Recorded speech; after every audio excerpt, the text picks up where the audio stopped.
विद्यार्थी मित्रांनो, सह्याद्री ट्युटोरियल्समध्ये तुमचं स्वागत आहे। आजच्या व्हिडिओमध्ये आपण डिस्कशन करणार आहे, चर्चा करणार आहे। लक्षात घ्या, मी तुमच्याशी बोलणार आहे। तुमचे कमेंट्स आहेत, येत आहेत, प्रत्येक कमेंट्सला रिप्लाय द्यायला जमत नाहीये। ओके, त्यामुळे अतिशय महत्त्वाच्या मुद्द्यावर आजचं बोलणं होणार आहे। यात मी तुम्हाला ॲडमिशन रिलेटेड कुठली हेल्प आता करणार नाहीये, डॉक्युमेंट्स कुठले लागणार आहे असल्या चर्चा नाहीत करायची मला, ठीक आहे? किंवा पेपर सोपे होते, हार्ड टफ, हे पण नाहीये। इन जनरल चर्चा करायची आहे। रिझन काय, कारण काल दिवसभर मी कोटा फॅक्टरी 2 चे सगळे एपिसोड बघितलेत, सगळे। हां, खूप छान वाटलं मला। मी तुम्हाला पण रिक्वेस्ट करतोय, जर तुमची सीईटीचा पेपर झाला असेल तर हे 5च्या 5 एपिसोड एकदा बघून घ्या। खूप महत्त्वाचं आहे, खूप महत्त्वाचं। होतं काय की सध्या मी तुम्हाला सांगतो, मी त्याचे सिरीज आहे ना, त्यातले मी काही पॉईंट्स तुम्हाला मी एक्सप्लेन करणार आहे। पहिला पॉईंट की जो पालकांसाठी मोस्ट इम्पॉर्टंट आहे। एक पालक असतात, पेरेंट्स, ते जितू भैयांना भेटतात। जितू भैया म्हणजे तुम्हाला माहिती आहे, सांगायची गरज नाही आहे, ठीक आहे? म्हणजे या वेब सिरीजमधलं मेन कॅरेक्टर आहे।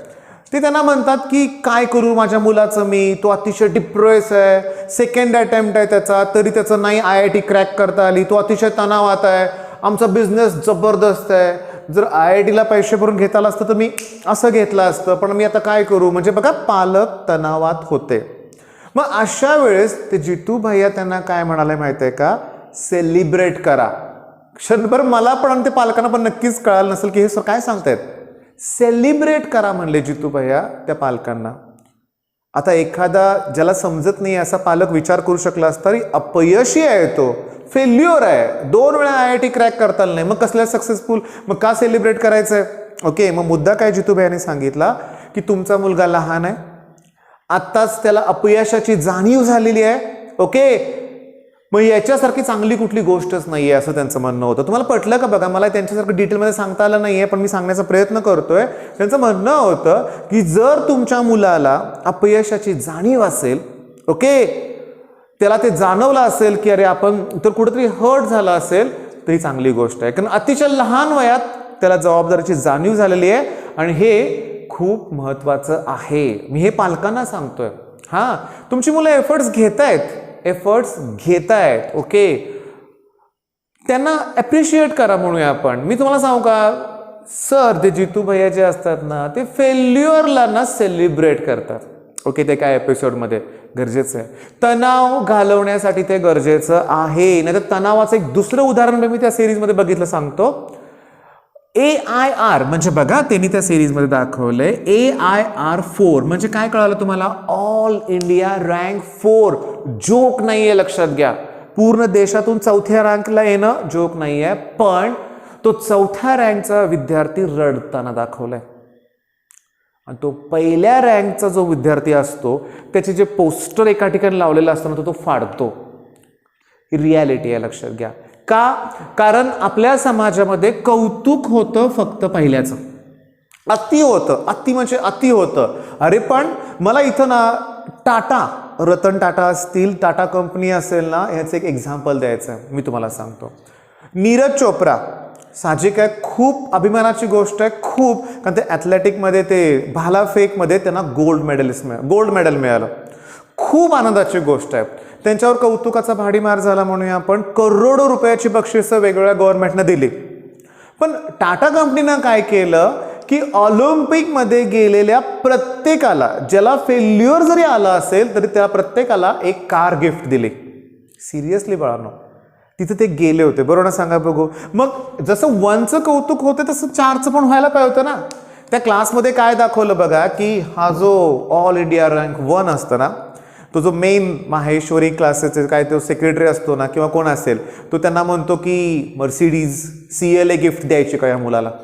मग ते म्हणतात नाही, BMW 5 सिरीज 530D। म्हणजे बघा, जी लाखो रुपयाची गाडी आहे याला बक्षीस मिळाली का?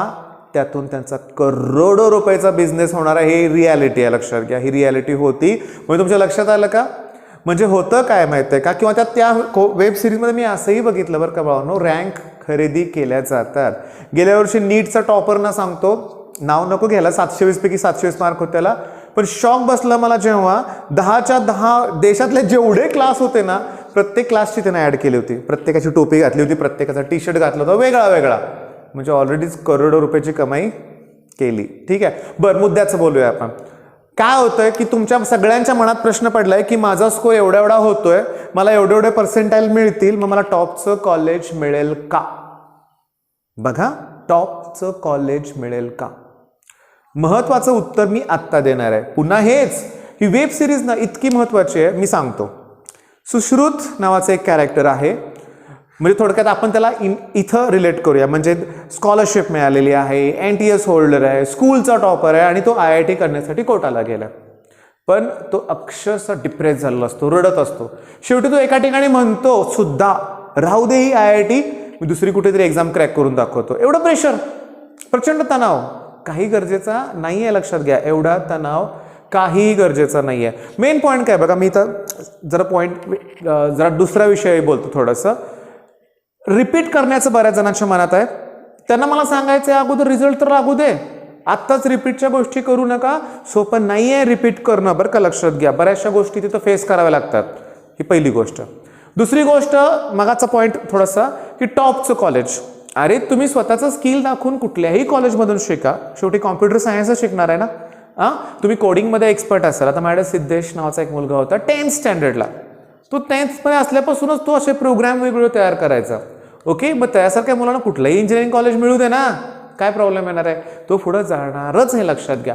कॉलेज, तुमची जी डिग्री असते ना, फायनल डिग्री, त्याच्यात कॉलेजचं नाव येत नाही रे, युनिव्हर्सिटीचं नाव असतं. आणि आमच्या काळात, म्हणजे जेव्हा मी इंजिनिअरिंग केलं ना, तेव्हा असं म्हणलं जायचं की शिवाजी युनिव्हर्सिटीला डिमांड नाही आहे, पुणे युनिव्हर्सिटी पाहिजे, मुंबई पाहिजे. पण मी तुम्हाला सांगू का, मी PVPIT मधून शिकलोय, सांगली, बुधगाव, प्रायव्हेट कॉलेज आहे.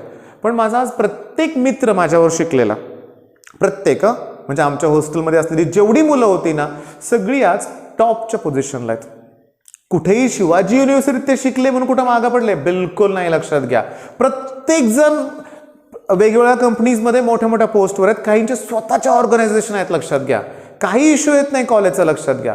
मेन पॉईंट काय बघा, आता आणखीन एक, आर्थिक परिस्थिती. मी तुम्हाला सांगू का, आर्थिक परिस्थिती जर नसेल आणि ती तुमच्या शिक्षणात अडथळा ठरत असेल की नाही बाबा आपल्याला जमणारच नाही इंजिनिअरिंग, तर असं करू नका. तुम्ही थोडंसं कॉलेजला कॉम्प्रोमाइज केलं तर तुम्हाला कॉलेजमध्ये TFWS मधून जर, या स्कीममधून जर ॲडमिशन मिळालं, ट्युशन फी व्ह्युअर स्कीम, तर तुम्हाला काहीच खर्च येत नाही, अतिशय नॉमिनल येतो, लक्षात घ्या, अतिशय कमी. ओके, आता आमच्या साताऱ्यात पण काही कॉलेजेस आहेत की जिथं ते दत्तक योजना वगैरे असं राबवतात, जिथं काहीच फी भरावी लागत नाही, काही म्हणजे काहीच नाही. तर TFWS मध्ये 5 ते 15 हजारापर्यंत फी चार्ज केलं जातं कॉलेजनुसार. ओके, पण जर तशी योजना एखादी असेल तर काहीच नाही फी भरावी लागत, हे पण लक्षात घ्या. शिक्षण कंप्लीट करायचं आहे आपल्याला, हे तितकंच महत्त्वाचं आहे. ओके, आणि मी तुम्हाला सांगू का की सक्सेस हिडन इन फेल्युअर, हे जे आपलं थंबनेल होतं की नाही, खूप खरं आहे रे बाळांनो, खूप खरं आहे. हां, मी तुम्हाला ठीक आहे, माझंच आहे म्हणून बऱ्याच वेळा एक्झाम्पल दिलंय. ओके, मी तुम्हाला माझ्या एका मित्राचं एक्झाम्पल देतो बरं का बाळांनो, की त्याला इंजिनिअरिंगला तो आमच्याबरोबर होता, नीट मराठी सरळ बोलता येत नव्हतं, हसायचा, काय बोलतोय तेच आम्हाला कधी कळत नव्हतं. पण तो आज ठीक आहे, अमेरिकेत आहे. ओके, लाखो रुपयाचे पॅकेजेस आहेत त्याचे, आणि कंडिशन अशी आहे आता की मराठी त्यावेळेस पण बोलता येत नव्हतं आणि आत्ताही बोलता येत नाही. का बोलता येत ना, इंग्लिश बोलतोय, म्हणजे मुद्दा लक्षात आला तुमच्या. ठीक आहे, हे एक्झाम्पल. अरे पण असे किती हजारो लाखो एक्झाम्पल आहेत. तुम्हाला सांगू का, तुमच्याकडे फक्त दिमाग पाहिजे, तुम्ही तुमच्या आयुष्यात यश मिळवणारच, हे लक्षात घ्या, मिळवणारच. आणि मी तुम्हाला सांगू का, मी तुम्हाला क्लिअरली सांगतो बरं का, तर लक्ष द्या, मी काय सांगतो ते अतिशय महत्त्वाचं आहे बरं का, की मी ठीक आहे PVPIT मधून शिकलो, हे गव्हर्नमेंट कॉलेज पण नाही आहे, प्रायव्हेट कॉलेज आहे, पण बेस्ट आहे.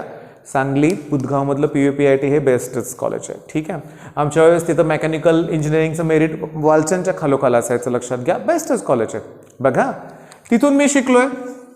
ओके, ठीक आहे, कुठला टॅग आहे का माझ्याकडं, मी काय COEP मधला टॉपर आहे का, नाही आहे. मी काय IITN आहे का, नाही आहे. पण मी तुम्हाला अभिमानानं सांगू शकतोय की माझ्याकडं टीचिंग स्किल आहे, त्या जोरावर मी टिकून आहे या क्षेत्रात, आणि मला कळतंय की विद्यार्थ्याच्या मनात काय चाललंय, काय त्याला दिलं पाहिजे, त्याच्याशी त्याला कसं हँडल केलं पाहिजे, हे सगळं मला कळतंय. ओके, मग तेच जर माझ्या मुलाला काय सांगितलं जातंय 100% लोक सांगतात आता माझा मुलगा आहे, हुशार आहे, ब्रिलियंट आहे, मग काय म्हटलं जातं नाही तर COEPतच केलं पाहिजे. का? टॅग. का? पुढं तो उपयोगी पडेल, म्हणजे तो पण कोचिंगमध्येच येणार आहे माझा मुलगा, त्याचं पण टीचिंग स्किल जबरदस्त आहे, माझ्यापेक्षा चांगलं आहे बरं का, अगदी प्रामाणिकपणे कबूल करतो मी. पण तो टॅगची गरज आहे का? काहीही गरज नाही आहे आयुष्यात, सांगतो तुम्हाला. कारण मी बघितलंय, काल बोललोय 2-3 मुलांशी. XYZ कॉलेज आहेत पुण्यातले, 5 लाख 10 लाख नाही 16 लाख रुपये मागतायत CS साठी डोनेशन्स, फी वेगळ्या, 4 वर्षाचा खर्च वेगळा. मी म्हणलं कोणीच बरं का मुलांना पाहिजे हे टॅग. तर 10वीला चांगले मार्क होते, 12वीत बोर्डांकडून चांगले मार्क मिळालेत, CETत तेवढे मिळत नाहीत. अरे काय गरज आहे अशा गोष्टीची? मी तुम्हाला सांगू का मॅडम, असं एक उदाहरण सांगतो, चुकीचं उदाहरण आहे, काय गरज नाही याची तरी सांगतोय तुम्हाला मी. काय माहिती आहे का, मॅडम गेल्या वर्षी रिपीटर मुलगा आला होता बघा, त्याचे पालक पण असेच नर्वस होते कारण खूप हुशार विद्यार्थी, CETत कमी मार्क पडले होते. त्यांचं म्हणणं काय होतं, आम्ही रिपीट करणार आहे.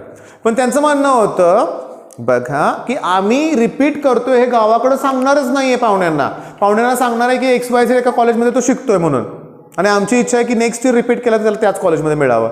अरे कशासाठी चाललंय? काय गरज आहे का याची? काही गरज नाही रे. आयुष्यात जगण्यात एक आनंद मिळाला पाहिजे. हे टॅग नाहीत इम्पॉर्टंट, हां काही इम्पॉर्टंट नाही आहेत, लक्षात घ्या. सक्सेसफुल होण्यासाठी प्रामाणिकपणे कष्ट घेणं गरजेचं आहे, प्रामाणिकपणा पाहिजे, लक्षात घ्या, पाहिजेच प्रामाणिकपणा. ठीक आहे, यश मग मिळतंच. मग मी व्हिडिओच्या सुरुवातीलाच बोललो होतो, पुन्हा एकदा बोलतो, जस्ट हे गरजेचं होतं तुमच्याशी बोलणं.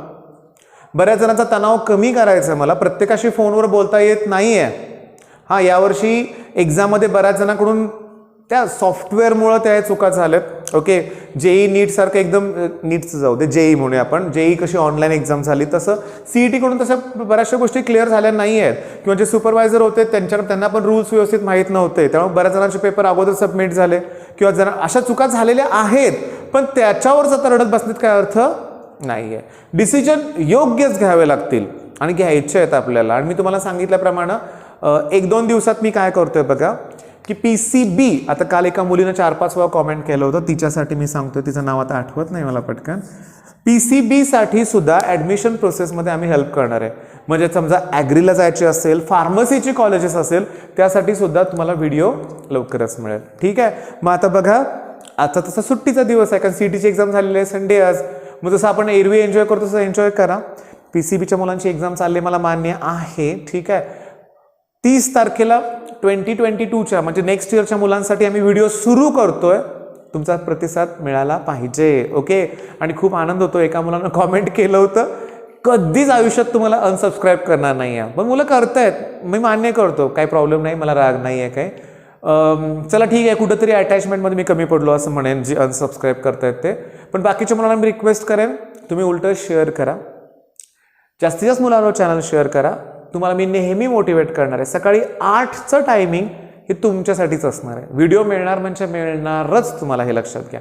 ठीक आहे, मग आता हे वाक्य लक्षात ठेवा. ही सिरीज बघा, आज वेळ असेल तर बघाच, नेटफ्लिक्सवरती आहे, कदाचित तुम्हाला XYZ ठिकाणी व्हिडिओ मिळाले पण असतील, लक्षात घ्या, तुम्ही ते बघाच. ओके, मग चला, ऑल द बेस्ट, धन्यवाद.